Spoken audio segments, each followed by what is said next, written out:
All your favorite wrestling shows rolled into one.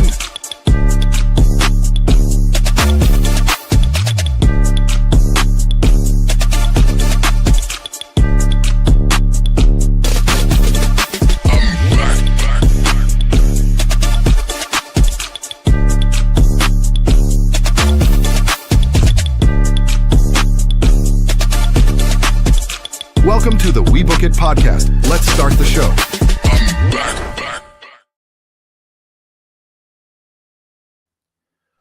Yes, sir. Yes, sir. Yes, sir. Welcome in, everybody, to another episode of the We Book It podcast. This is your Friday night SmackDown Lowdown, hold down, mow down, toe down, woe down, whoa now, flip it up and down, smack it around, bring it up and down.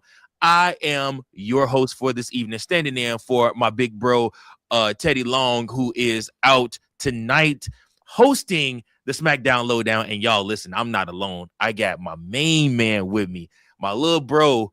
My main man, Mac Man, is in the building. Welcome to the We Book It podcast. Mac, what's going on, brother? Yes, sir. Yes, sir. What's going on, man?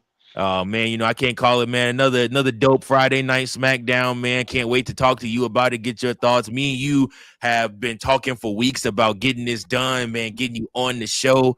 And I'm super excited, man. Thank you for coming on, man, and for doing the episode with me, bro. Yeah, glad we can make it happen. Absolutely. All right, so without further ado, let's get to the wrestling, because that's what we're here for. Now, guys, listen, we are setting up the scene for Clash in Italy. So many matches, so many things happening. Don't forget, tomorrow night, we also got Saturday night's main event. Some matches going on there, even though it feels like a house show almost because of the type of matches they got booked for that. But nonetheless, you got the go. I guess technically this would be the go home show for Saturday night's main event, but then at the same time, you also are booking towards Clash in Italy. So the show started with none other than a recap video showing what happened on last week's show, and then we went live in the arena where Rhea Ripley made her way to the ring. She wasted no time getting right to business and suggested a title defense against Jade Cargill, which brought out Charlotte Flair and Alexa Bliss to respond. Bliss tried to be the peacekeeper, but Flair and Ripley got into an argument. Before anything could be settled, Fatal Influence came out and poured gas right on that fire. Flair issued a challenge for a tag match that was accepted, but nothing was settled with Ripley. It felt like a half of a segment without an ending. It wasn't really bad, but it felt a little paint by the numbers. What did you think about this opening segment, Mac? About everything that went down with obviously with Rhea Ripley, and you already know she just don't get along with Charlotte Flair. They don't like each other. I definitely think we're getting teased for another match between the two coming up. Probably at SummerSlam. If Rhea holds the title for so long, it might be WrestleMania. So I don't know. Like I definitely feel like it's some tension coming there. You can see. Hopefully we get a triple threat. You know what I'm saying? Charlotte, Alexa, and Rhea. There we go. That's what I'm talking about. Yeah, man. I feel you on that. That's really the money. To me, the money is Charlotte Flair, bro. Like I appreciate everything that she's done with Alexa Bliss, and I've thoroughly enjoyed it. I mean, to me, what Charlotte Flair was able to do. You realize this long though. Me either. I really thought by now she'd have turned on her. But for me, what ended up happening was I felt like Alexa Bliss humanized Charlotte Flair, and she didn't have to be perfect anymore. She made her more relatable and like just a normal person instead of like this higher above everybody figure. So like I've thoroughly enjoyed like cool Char that like shows her like real feelings, her real personality, and all this stuff. So I've thoroughly enjoyed. I think this is the closest to Ashley, which is who she really is, her real name and everything like that. I feel like this is the closest to Ashley that you will ever see Charlotte Flair, the character, be. Because once she goes back to being a singles competitor, she has to go back to being perfect. And that's a lot of pressure, you know? But I would thoroughly enjoy a triple threat match for the WWE Women's Championship, or even a fatal four-way if you want to keep Jade in the mix and whatnot, and have it be Char and Alexa and Jade and Rhea for the title. I think all four deserve to be wrapped in that setting. But when? When do you think that takes place? I'm not opposed to SummerSlam. I I think like SummerSlam says a lot best. I think we're getting a nice build up into SummerSlam with a lot of these storylines the SmackDown is producing.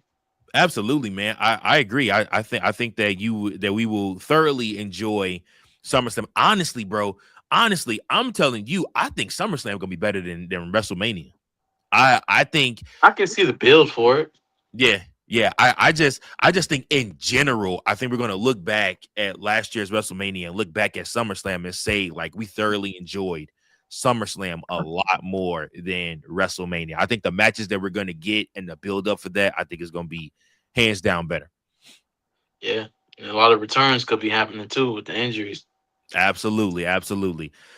Speaking of returns, we get Shinsuke Nakamura going up against Tama Tonga in the next match. So the first match on this week's show saw Shinsuke take on Tala, who had Solo and Tama by his side. So Tala took control relatively quickly and used his size to dominate his opponent for a couple of minutes before Nakamura started to make a comeback. It was nice to see Tala get a chance to have a singles match again. He can move a bit better than most guys who are that tall, so he and Nakamura were able to create a couple of really good spots within the match. However, the real highlight here was seeing Shin being treated like a real threat again. He didn't feel like an underdog despite giving up a lot of size. Sakura distracted Nakamura by getting on the apron, which gave Tala an opportunity to hit his finisher for the win. As Solo was preparing to hit him with a Samoan spike, Thomas stopped him so he could hit Nakamura himself. Then Damian Priest ran to the ring with a chair to make the save. What did you think about this the first match of the night, and everything that went down with this? I think it was a decent match. Yeah. Without the interference, and it was a great match. It was a good match. I feel like what we're getting with this storyline with the MFTs with Tonga and Solo. I just wish we get to the climax of it already. We've been on this bloodline thing, man, for like all these years, man. And I'm just like, who gonna turn? Like, just go ahead and turn. Like, just turn the page, so we can just go into the next chapter. It's run its course for me. We just need to just move on from it. Serious.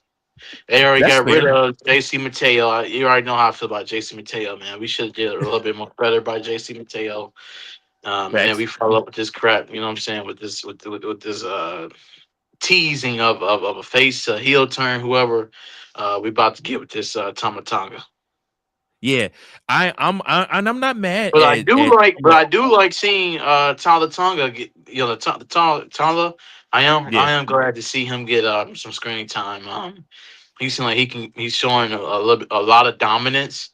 sure. So get him in like the singles competition. I'm Okay. liking that a lot. Me too, man. I think that he is one of those dudes that can absolutely um be like next level. Again, I don't trust Triple H booking giants. I don't, but but I think that he'll do right by Tala, hopefully. Within his career. I don't know. We'll see, man. But um again, Shinsuke Nakamura, to me, it was great seeing him back being used as a threat. I think he always thrived under Triple H's booking. I think under Vince McMahon's booking, his character suffered. Just because I don't think Vince McMahon got it like what he was supposed to be. But to see him be used as a threat again, to see him back on television, to see basically what's gonna become probably him and Tama becoming either feuding with each other or on a singles level or becoming a tag team together to face the MFTs. One or the other is getting ready to happen. I don't know which one is which, but it's getting ready to happen. And that's cool either way. I'm fine either way with that, just because, like I said, I mean, I think as well, like you said, it's well overdue for them to make something happen, move this storyline forward so we can get on with it. How do you think Tama is gonna be able to act without his brother? I feel as though his character lends to him being able to do the solo thing and be successful with it. I think that his brother was underutilized, just like a lot of them. I feel like they stuck them all together in a group. A, way too Too fast. crowded. B, it was too many of them to didn't have another fight. You don't have another 5-man group for them to fight. Like you know, if you don't have another 5-man group for them to fight, what's the point? You know, like you know, it's the same on Raw with the whole Vision thing. It's LA Knight every week with the Vision, or Seth Rollins every night every week with the Vision, and it's just like it's 1 on 5 or 1 on 4 or 1 on 3, you know, over there now, and it's just like, you know, outside of you bringing up putting together another team that's actually going to band together and be a team, a viable team to fight them. You know, you got rid of the Wyatt Six. So, like I said, you had nobody else for the MFTs to fight. So it's just, you know, it's like you said, it's like, come on, move it forward so we can move on to something different, man. So I feel like Tama had his time, but I feel like we missed the mark. So I don't know what that's gonna look like with him either disbanding or um staying the course, and then we work this angle somehow. yeah, it'll be interesting to watch, man. I'm looking forward to it to see what they do with it. But again, because I personally think he has a lot of charisma. Like, one thing you never ever say not say about the Samoans is that they don't have charisma. Like all of them are funny in their own ways, and Solo's the funniest of them all. But like, I mean, just hilarious. Like, I don't know if I sent you one of those edits of Solo, and it's just him just doing stupid stuff like during live shows and like everything like that, bro. But like, I just be dying laughing at that man. Man, he's hilarious. Well, he had it with the he had it Yeah, with that, man. Like that right. was Tama had it though, man. When he did the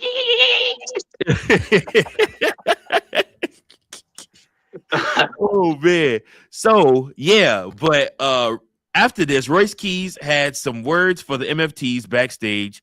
Sikoa tried to play it off, but Keys was still upset about what happened last week. Then we have next up Tiffany Stratton's US Open Challenge. Talk about a fall from grace. And like Tiff was 2 years ago, Tiffany Stratton was hot as fish grease, man. Like she was on fire. Then all that stuff happened with Charlotte Flair, and I felt like she got punished because of that. But nonetheless, first and foremost, Cody Rhodes and Sami Zayn had a backstage segment with Nick Aldis. Zayn ended up angering Rhodes, which led to him issuing a challenge for a singles match, which is weird, the champion challenging somebody else for a singles match. But anyways, that's your main event for the night. And then back in the arena, Tiffany Stratton came out for her open challenge. The woman who answered the call was none other than Lash Legend. She and Nia Jax said before they regained their tag titles this week, Lash would win her first singles title. With the women's division being more limited in size than the men's division, it's smart to have competitors chasing tag and singles gold at the same time. So Legend was a good choice to fill this role. She easily overpowered Tiffy at first, but the champ didn't make it easy on her. Chelsea Green ran down to offer Stratton some words of encouragement as the show went to a commercial break. Both women brought great energy to the ring, but they had a couple of missteps that kept us from being as good as it could have been. When Jax interfered, Green shoved her into the ring post. Legend got distracted and led to Stratton rolling her up for the win. So, a couple of the spots that were missed. Stratton tried a slingshot crossbody, but she got caught up on the top rope, and it almost ended in disaster. Legend did a great job of catching her and keeping her safe. Legend still working through that pump kick, but it has gotten much better. What did you think of Tiffany Stratton's US Open Challenge? I'm gonna just say this. I hate the fact that Tiffany is getting that Lyra treatment. Yeah. You know, we need to go ahead and just scrap that. I know the girl made a mistake, but let's just go ahead. Let's just go ahead and clean this up, man. Let's clean it up. This girl's not Tiffy, Chelsea Green, man. You know what I'm saying? Like easily top 5 on SmackDown. Like let's. Yeah, I think she can take the belt off Rhea. I think she'd do it. Honestly. Listen, okay. Let's talk about the truth about Tiffany Stratton for just 1 minute. Let's have an honest conversation. I want you to be completely honest with me, Mac. Listen. Now, as great as it was to see Tiffany cash in and win the WWE Championship, after she won that title, it was crap ever since then. That whole championship reign was snake bitten, bro. It was not good. It wasn't good because they tried to make her a babyface. Tiffany Stratton's character lends to a heel. She is a natural born heel. She's the Barbie that's better than everybody. That's true. Like I said, this whole babyface thing is snake bitten. It's bad. Like, as great a person as she may be in real life, which I don't know if you watch any of her stuff that she does, streaming stuff or anything like that. Like, she's cool. Like, she's actually a real down to earth person. She's cool and everything like that. But like the character itself, the original origins of Tiffy from NXT was literally somebody that was supposed to be better than everybody else. She's supposed to be like, you too young to know Clueless or 90 shows like that, where like, you know, you carry around a handbag, you talk about shopping, but she can also kick butt in the ring. Like, that's who Tiffy is supposed to be. And she's supposed to feel like she's better than everybody else. And like, the problem is they're like doing a hybrid of that right now with her character. And it just, to me, it isn't working. It's boring. Like, she should have never been babyface ever. Definitely needs a shake up. I would admit, I would definitely turn her back heel. But when she gets back heel, I'm putting that title back on. I'll put the title. She got to get the strap back. I thought she was going to win the Royal Rumble this year, honestly, and she might next year. Nah. I wouldn't give it. I wouldn't give it a Royal Rumble. I'll give it a title, but I wouldn't give it a Royal Rumble. Queen of the Ring. You got that competition too. That makes a little sense. That makes a little sense. Right, because Queen of the Ring. I feel like her reign was better than that Jade Cargill, Meechin, and B-Fab mess we got, man. Like that was, you know. You right.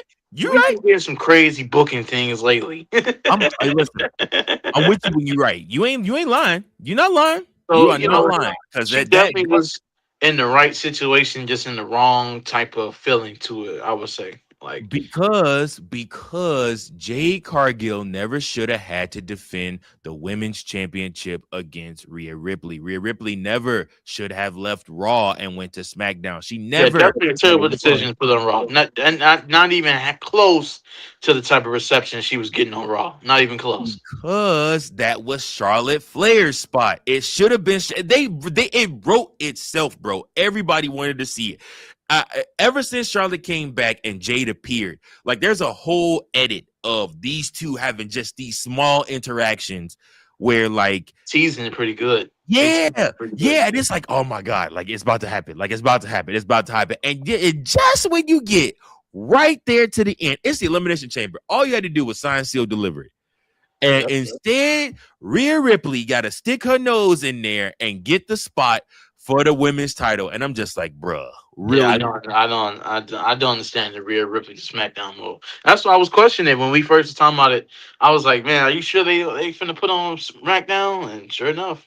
Bro, I told you. I don't see it lasting, though. I don't see it lasting. She'll be back on Raw. It ain't supposed to last. She has dominated Raw. And really, okay, so here's the thing. You can't do Rhea versus Becky because that's been done. You really can't do Rhea versus Charlotte because that's been done. But I mean, there's a plethora of younger talent on Raw, and then of course you got Bayley on Raw that she could also work with. But there were multiples of talent that she could have worked with on Raw that would have been just as good, you know, as sending her over to SmackDown and having to put her in the WWE title match at WrestleMania. Like, you didn't have to do that. Rhea Ripley would have been just as a big attraction had she been entered into the had she been entered into the WWE Tag Team title match picture with Io Sky. That's what I thought they were going for a minute. That's what I thought they were going. Yeah, I mean, yeah, like I said, I feel like they killed each other's stock, not giving that. Like, Io definitely, we don't know where Io going now.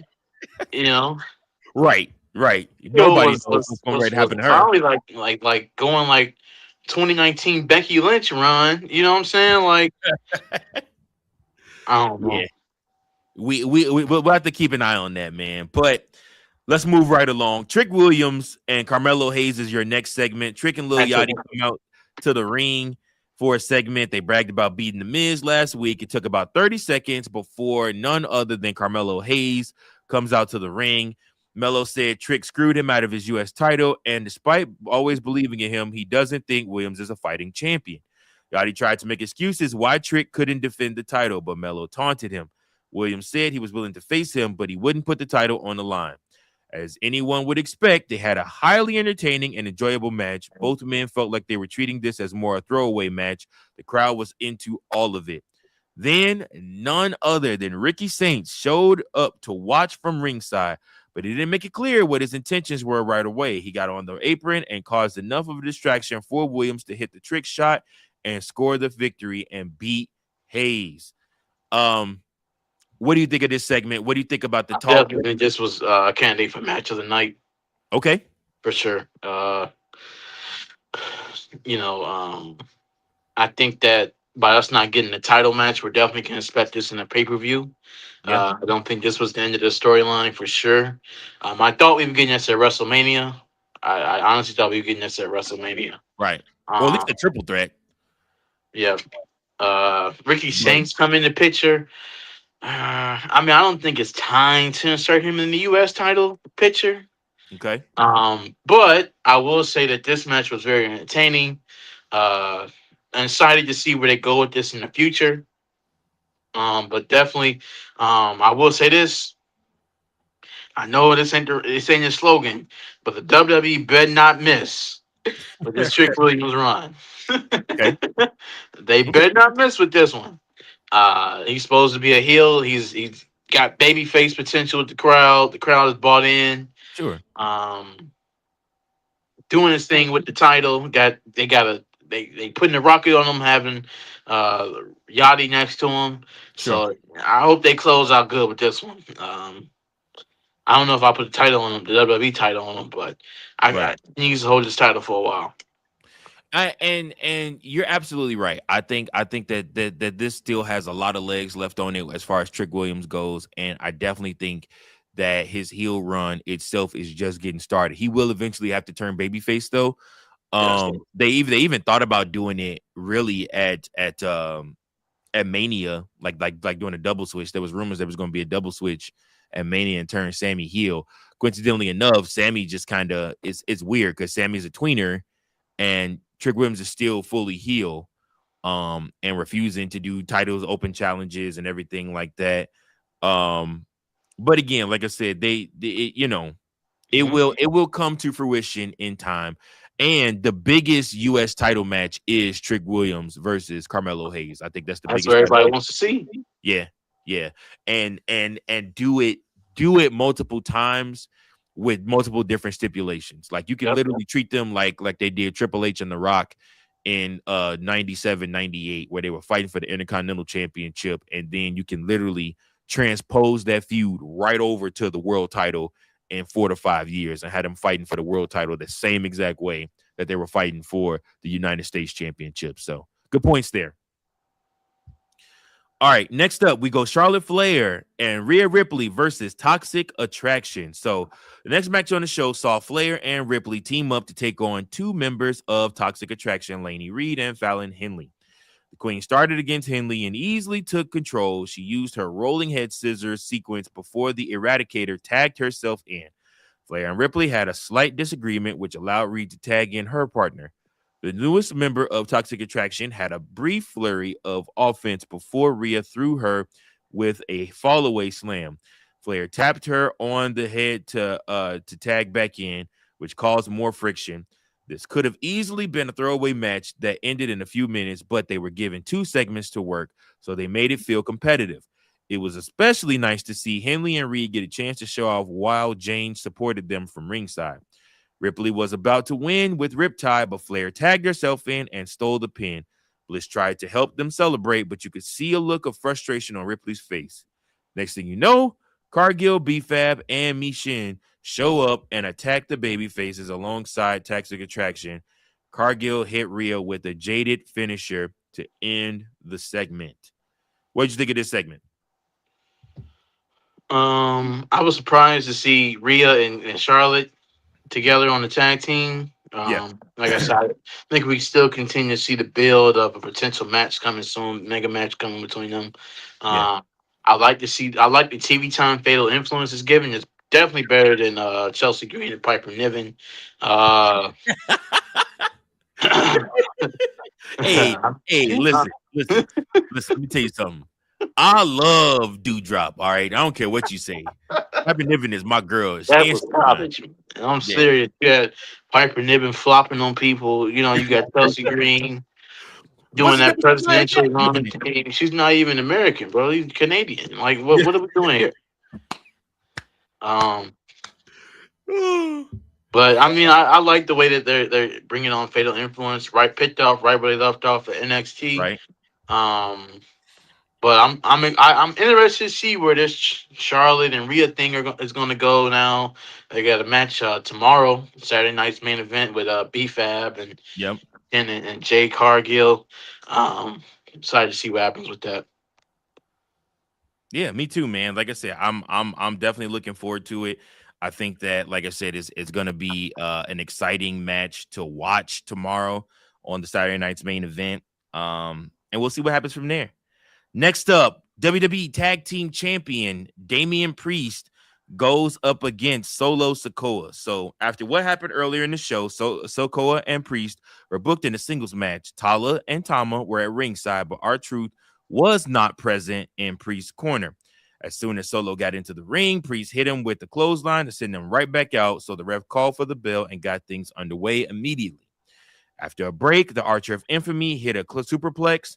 They met in the center of the ring for an exchange of strikes. This was as physical as you would expect these two men involved. But with the big portion of the match taking place during the break, it felt like we didn't get to see enough of the action, which I hate that WWE does that. It's really stupid. However, Tama and Tala helped distract Priest by getting on the apron, allowing Sikoa to hit the Samoan spike for the win. When the MFTs jumped him, Royce Keys ran down to make the save. Sikoa refused to fight him and left the ring looking disappointed. Priest got up and almost went after Keys until he realized what had happened.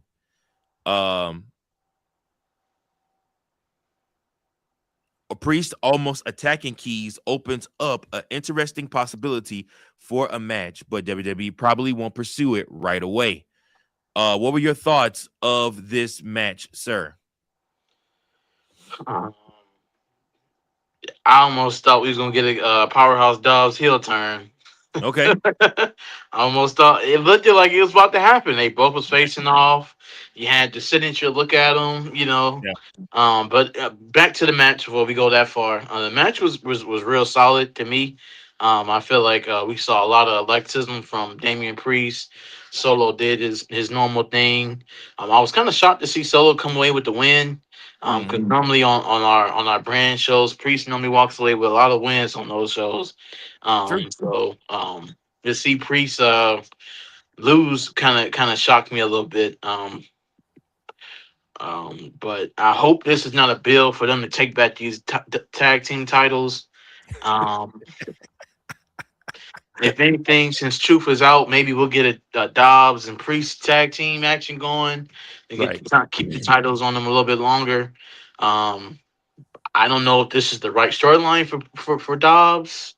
I would be trying to position him for maybe a battle with Trick, maybe you know what I'm saying, maybe something else. Um, but I'm just interested to see how this plays out. I did think we was gonna get a heel turn from Dobbs, um, but Yeah. did not. Royce Keys is an interesting component within WWE right now. He's somebody that is still finding his way throughout the company. He already got a push. I mean, coming in and immediately doing Stephanie McMahon's podcast to talk about his real life won a lot of people over. And then after that, you go win the Andre the Giant Battle Royal. That won Let's even stop more it. people over. You know, and after that, you step up and you show up on SmackDown and you face Gunther and you tell Cody Rhodes, if Gunther won't sign the contract, I will. I want a shot at the WWE title.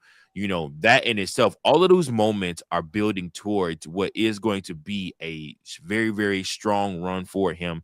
And make no mistake about it, he will be wearing the United States Championship probably by the end of the year, if I had to guess. And you're right, it's not a bad thing to put that championship on him. I don't think he'll be dilly-dabbling with the tag titles. If he does, it won't be for long. Yeah, I don't understand that. Like the last people that was playing with NFTs got fired. So like, what we trying to do?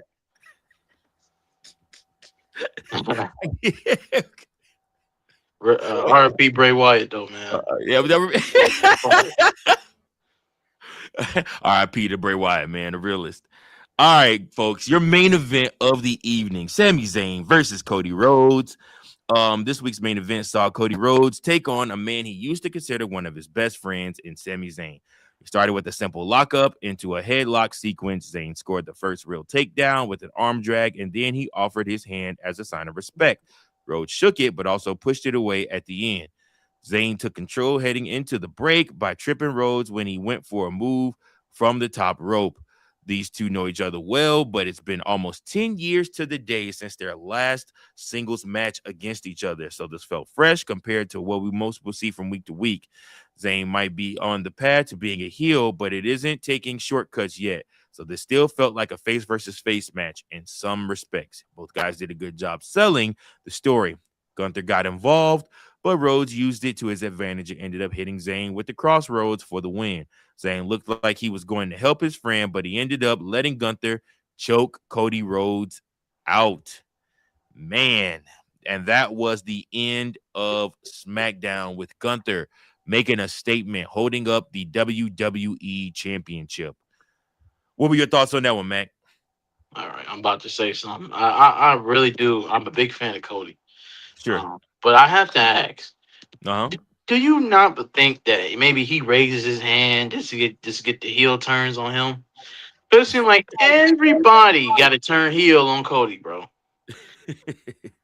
Like Sammy, like it's like this was like a 75% heel turn for sure. When he went off the apron, fell into the table, sat there like you know what I'm saying? It just felt like, he was licking his chops. And then, Gunther gets involved, does the choke out, and then he just sits there and watches. It's like, okay, that's like you might as well say you a heel at this point. Right. So it's like everybody, like who has not turned heel on Cody Rhodes? I mean, the list is longer. People that have turned heel on Cody Rhodes. So you're looking at John Cena, you're looking at The Rock, you're looking at Kevin Owens, you're looking at Randy Orton, you're looking at, all of these people. I mean, really, and honestly, I'm really shocked Jey Uso never turned heel on Cody, but that could be in the works eventually. So, I mean, yeah, look at the title. Yeah. It CM Punk, he might go. Oh yeah, that's happening at SummerSlam. You ain't got to worry about that. That's signed, still delivered. That's already happening. I don't think Cody makes it out of Clash of Italy. I'm sorry. If he doesn't, he gonna win it back before. They not finna let Gunther carry that WWE Championship in the. Why not? I don't think, bro. He has to. He retired John Cena. Bro, you carry too much weight in it. I keep telling you that don't matter to WWE as much as it matters to matter. You retire. You made the man tap out. You made him tap out. You ain't pin him. You tapped him out. Yeah, but it wasn't a real tap out either, though. Then you sent AJ home. Now I'm a big TNA fan, supreme TNA fan. I watched a lot. I watched a lot more TNA than I have WWE. Sure. So AJ Styles, that meant something to me to see that man get retired. I might have dropped a tier 2. I'm not gonna lie to you. But I will say this: that man, I don't know. I feel like you have to get the title to that Gunther, like Clash of Italy. I mean, sure you can. If it was gonna be a match for Cody, could have won. You could have easily had this match tomorrow. Why do we gotta do it in Italy? They're trying to stack that card in Italy, and we know what's crazy. The first match of the night is Roman versus yeah, right. The Tribal Combat match starts the show on ESPN. How crazy is that? Versus Jacob. I thought that was going to close the show. That's not a good omen. Actually, as a matter of fact, you know what? You might actually be right. Gunther might win the WWE title, bro. And the only reason why I'm thinking that is because that's going to end the show. That's going to close the show in Italy. You might see Gunther get his first WWE championship. Unless Drew McIntyre comes back, let's go out there. Which I don't hate that either. I would appreciate seeing Drew McIntyre come back. I think that SmackDown is very low on talent when it comes to SmackDown. I mean, yeah, it's very low on talent. So if we get Drew McIntyre back, I don't want to see him with the title, but I would like to see him come back. I like to see him come back and cost Gunther the title, and they start feuding. That's a good storyline. That's a great storyline. And they match up so well together. Like these two just like going after each other. Like it would be very, very, very, very interesting to watch. I ain't gonna lie. So yeah, unless we get a major return from like Punk or Drew McIntyre, I definitely see something happening. For sure, man. Hey, listen, you might be right. I might take your word for it, so I could try to win that booking championship, and book Gunther to choke him out at the PLE next week, and in 2 weeks, man. Because Lord knows, like I said, I am also kind of over. I am also kind of over, Cody Rhodes being WWE champion. I mean, it's been fun, but it's been lackadaisical too. It would shock me. It wouldn't shock me for Italy, but any other day, it would shock me to see him lose it. I don't know. Well, who knows? We might still get Gunther versus Brock at SummerSlam too. So maybe he won't get it. Brother, that is reserved for Oba round 3. Why? Why do we need round 3? Because so Brock's going to cheat to win and Clash of Italy, and then Oba's going to turn around, challenge him again at SummerSlam, and you're going to get a trilogy. So you don't think Oba's taking it from Roman at SummerSlam? Nah, not yet. If anything, your World Heavyweight Championship match at SummerSlam is gonna be it could very well. No, it ain't gonna be Jacob. Because what they're doing is what they're trying to do. They're trying to set up the Vision versus the First Family. I can tell you that now. And you might even end up seeing Roman Reigns and Seth Rollins tag together, which you ain't seen that in forever. But this all boils down to Braun Breaker's winning the World Heavyweight Championship, bro. He would have already had it if he wouldn't have got injured. Yeah. Braun Breaker's winning that WWE World Heavyweight Championship, bro. That was the plan like a year and a half ago. You know how many times the plan changes? Right. No, it would not surprise me to see Roman versus Seth. I mean, we've gotten a preview of it, though. I don't hate that either. I love that.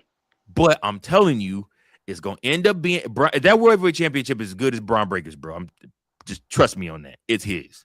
It's his belt. It's going to him. It would have already been his had he not gotten injured and injured his groin, bro. I'm telling you, the whole plan was for him to take that title from Seth at Mania.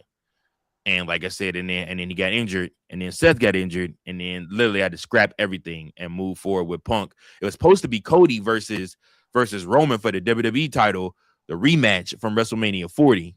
But I'm glad we didn't get that. I'm glad we get that. Trust me, before it's all said and done, you're gonna get that. They're gonna run that back one more time too. That's cool. I mean, like, we need a break from it though, a breather or two. Sure. But I honestly say let's have the mega match, Rock versus Roman first. Yeah, if everything with this war don't calm down that's going on right now, we'll see. But if like I said, if the war calms down and stuff like that, I do think, and that match happens in Saudi, then yeah, you probably will get Rock and Roman. You think WrestleMania is in jeopardy because of this war we got going on? Hell yeah, brother. Them wrestlers don't want to go over there to Saudi and get stuck over there, bro. Or God forbid, get shot down, get the airplane shot down because somebody think it's a fighter jet or something like that, bro. Like it's too much going on for all of that. And WWE wouldn't be smart to put them in that type of jeopardy. Remember, WrestleMania is supposed to be a celebration. You can't celebrate in wartime, So that's true. Push come to shove, you push the Saudi one back for a couple years, but they also got the one in Tennessee because the Titans got that new arena in Tennessee that new football stadium in Tennessee that they're trying to get WrestleMania there. And they also already have the Super Bowl booked for 2030 there in Tennessee. So, like I said, I mean, they're trying to book every major event. We might as well just go ahead and run it back in New Orleans, like they were supposed to do. You ain't wrong. You ain't wrong. I don't hate New Orleans getting the rub on that. We'll see. But overall, tell me what you thought of this show. What would you grade it on a letter grade? A to F. A being the best, F obviously being the worst. What would you grade it? And yeah, and what'd you think of the show? I'll give it a B. Okay. I think that we got a lot of like good stories popping out. I think it was, like you said, it was a build show, home show for Clash of Italy. You got the Gunther and Cody showdown is still picking up enticing. Probably have contract signing next week. Jacob. No, I'm sorry, Powerhouse Dobbs. Let's see what he does with the MFTs. If he goes ahead, steps in for truth. And let's see what keeps happening with the Tiffy time. To be continued with that story. But yeah, that's pretty much it. I wish we give a little bit more storylines. I feel like Raw has a little bit more storylines than SmackDown, so it's a little bit more entertaining to watch. Because I mean, on SmackDown, all we're getting is the MFTs. Let's get something else. Get them Samoans one way or another. You will get them Samoans, brother. That's cool. But I mean, like, can we get Axiom? Axiom's good, man. For the tag team. Yeah. Who else is the tag team? Well, that's one of the topics that we're going to cover this Sunday on the Sunday Night Stunner is WWE's renewed push for tag team wrestling, including calling in and potentially bringing back Enzo Amore and Big Cass. I'm 50-50 with that. I say bring back Cass, but you keep Enzo. Oh man, but Enzo's the voice. You gotta have a voice. You gotta have somebody talk him into the room. He's the promo. Cass can't cut a promo to save his life. We don't need him to cut a promo. Cass was almost WWE champion. Man, you tripping? He ain't no way that man was gonna be WWE champion. He would give him that push. No, he was in it. He was very close to it. I don't believe that one. I believe it. He was real close. I'm gonna find it. I'm gonna send it to you. He was in the Fatal 4-Way for the number one contender. He was heading that way. Bro, they was never gonna put the WWE championship on Big Cass. I mean, they might have gave him a look to see how he fares up in that match, but they was never gonna put the WWE championship on that man. He can't cut a promo, bro. He's horrible at talking. I mean, unless you're gonna put him with Heyman. See, Heyman can do anything. Brock don't talk. I'm not saying you heard Brock cut a promo. Brock don't have to cut a promo. His hands cut the promo for him, bro. The last real combat fighter. Don't nobody want to hear Obo ain't said no. What? Like a sentence or two. Yeah. It's time for a new leader. Bro came out there after he won that match and said 4 words. I was hot.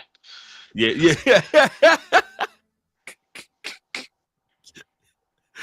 Gave you nothing else. 4 words. That's all you get. 4 letters. 1 word. Yeah. Oh, I'm glad they cut that mess out, man.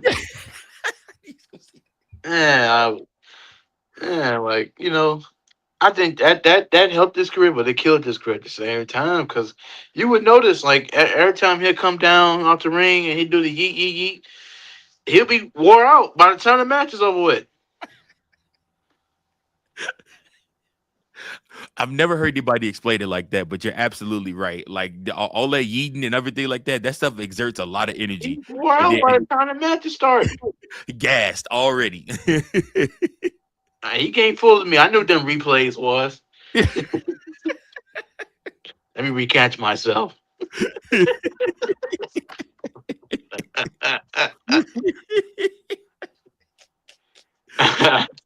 Let me catch my breath real quick, man. Hey, run it back. Run it back. Oh, dude. One more time. One more time. All right, back. Run it back. Oh man. Oh man, this has been a pleasure, man. Thank you so much for jumping on, bro. Like I said, Yeah, man, I hope you invite me back. Yes, sir. Yes, sir. You are welcome back anytime, man. Thank you so much for coming on, man. Like I said, everybody, my man Mac Man came on, dropping the knowledge on the pod. He watches wrestling as much as I do, man. So, like I said, we're gonna have him back on again. Make sure that you like, share, and subscribe so that you never miss anything going on the We Booking Network. Until next time, guys, keep those booking pencils sharp. Keep on booking.